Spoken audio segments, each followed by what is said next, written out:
Hello everyone and welcome back to another video from Crazy Gamer. In this video, I'm going to show you how to edit your buildings that you have created on Toca Boca World. So let's get started right away. First of all, open up the Toca Boca World game on your device, and once you open it up, tap on the play button in order to get into your game. Now within your game, there are various different buildings that are available to you. When you go into any location where construction is available, you will see the build icon at the bottom. Go ahead and tap on this, and now you will see various different vacant properties. Tap on the plus icon and you will see various different buildings that you can build. After you choose your building that you want to place, the building will be constructed and you can simply tap on it in order to make any desired edits within this construction.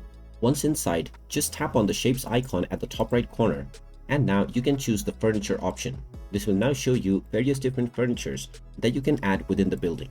You can simply click and drag to change the position of any object, and you may use the items at the top section to add any items that you wish within this location. After making your desired changes and decorating this space, you can tap on the tick mark at the top right corner in order to finish decorating or editing your space. After this, you can tap on the characters icon at the bottom right corner in order to add various different characters within this location. And there you have it. That is how easy it is to edit any location or building that you have constructed on the Toca Boca World game. If you find this video helpful, make sure you hit that like button and subscribe to our channel if you haven't done so already. Also ring that notification bell to never miss another update from us. Thank you for watching, and I will see you again in the next video.